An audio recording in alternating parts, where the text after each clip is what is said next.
Thank you for the opportunity to take part in this discussion. My remarks concentrate on how new technologies, especially artificial intelligence, are affecting the job market and market. When discussing this issue, opinions abound, but it is the data that reveal the true scale of the transformation. According to the International Labour Organization, the World Economic Forum, the World Bank, and UNESCO, we are witnessing a shift that touches nearly every sector of the global economy.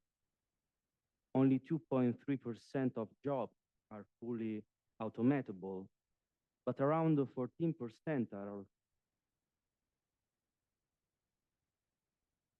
are already affected by AI. In advanced economies, the proportion rises to 60%, while in low-income countries, only 27% of the population has stable internet access. These figures point to a profound transformation of human work. This is not merely an economic or productive issue. It represents a change in the very anthropological and social fabric of our community. Technological innovation modifies not only what we do, but how we understand work itself. The meaning of competence, responsibility, and creativity.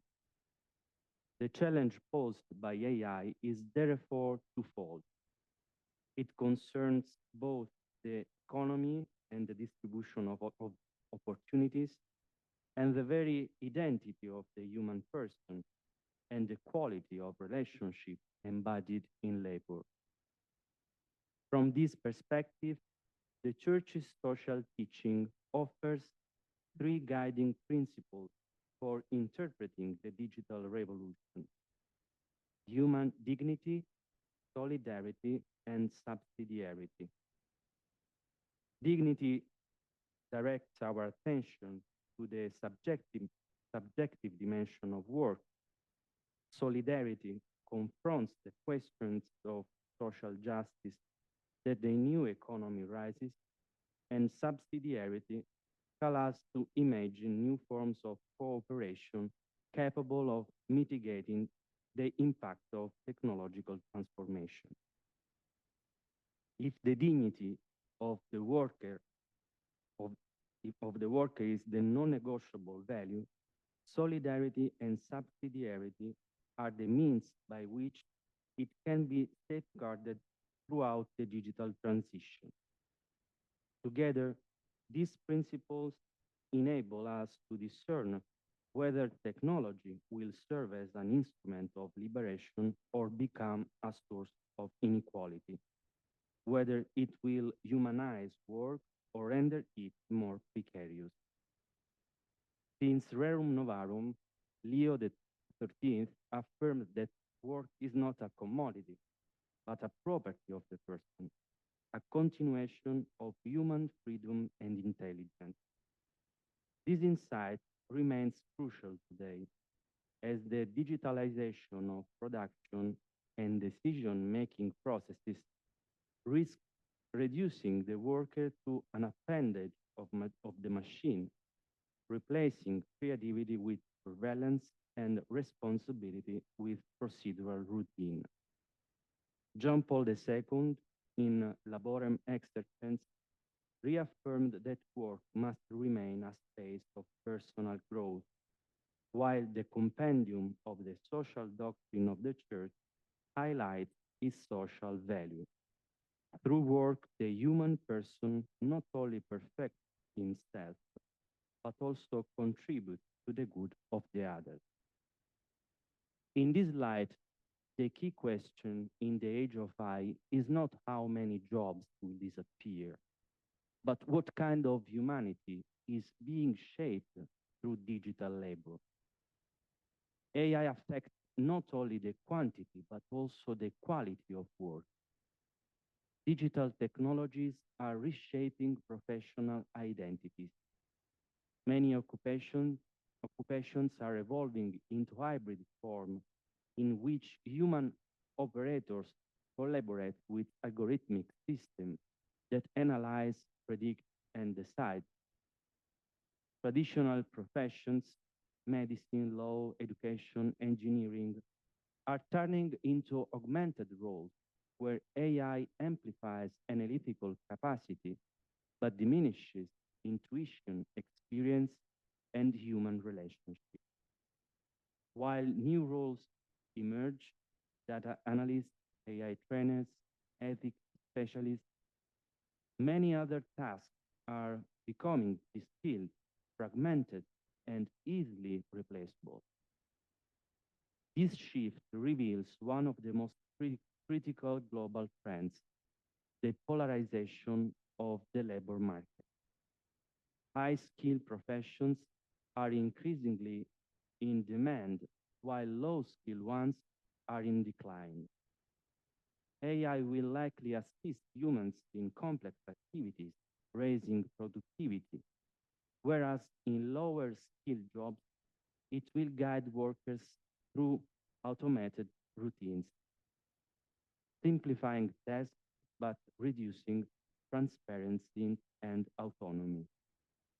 As the level of expertise required diminishes, firms can replace employees more easily, driving down both production costs and wages. To address this skill mismatch, societies must design policies that reintegrate solidarity into the social fabric, investing in lifelong education so that workers most exposed to automation can undertake meaningful professional transition. At the same time, entrepreneurship should be supported through new digital form of mutualism, such as cooperative platforms that embody a participatory and inclusive approach to innovation. In Sollicitudo Re Socialis, John Paul II defined solidarity as the awareness that all are responsible for one another and that authentic progress is never individual but shared. This principle is more urgent than ever, as international data show that technological transformation advances unevenly and generates new disparities. Women are about 2.5 times more exposed to automation than men. Workers aged 22 through 25 in AI-intensive sectors have experienced a 13% decline in employment, and in low-income countries, access to digital infrastructures remain severely limited. This technological divide is not only economic but also anthropological. It risks creating a new fracture between those who have access to knowledge and those who remain excluded from it. Ensuring universal access to education and retraining is therefore no longer merely an educational goal, but a requirement of social justice. To reskill and accompany workers through the digital transition is to restore fairness to a process that, if left to itself, would reproduce the inequalities it claims to overcome. Closely linked to solidarity is the principle of subsidiarity, articulated by Pius XI in Quadragesimo Anno. What can be done by a smaller community should not be taken away and assigned to a higher one. Applied to the digital economy, this principle gains new relevance. Artificial intelligence cannot be governed solely by a handful of technological powers or by isolated nation states. It requires participatory governance from below, fostering shared innovation and mutual accountability. Cooperative digital platforms exemplify this digital subsidiarity. In such systems, algorithms are not instruments of control or value extraction, but tools that coordinate contribution fairly, distributing tasks, tests, and rewards according to democratically established criteria. This offers a tangible way to restore a human face to digital labor, transforming AI into an engine of cooperation rather than a mechanism of competition. While cooperative platforms embody subsidiarity from below, international institutions are beginning to recognize the need for ethical orientation from above. The World Bank proposes six principles for equitable AI governance: agile, reliable, human-centered, evidence-based, proportionate, and context-sensitive. These resonate closely with the spirit of the Church's social doctrine. Within this horizon, subsidiarity unites freedom and responsibility. Societies grow more just when everyone is empowered to contribute their talents. Both local initiatives and global frameworks point toward the same direction. They need to restore a participatory logic to work and technology alike. Dignity, solidarity, and subsidiarity are not abstract ideals, but operational criteria that must be translated in policies and shared choices. We must invest in education and retraining to prevent digital transition from producing new forms of exclusion. Meeting this challenge requires a convergent effort on multiple fronts: educational, to make knowledge accessible to all; social, to ensure cooperation prevail over competition; and institutional, to guarantee that AI governance remains transparent, inclusive, and oriented to the common good. The Church's social doctrine offers a permanent criterion.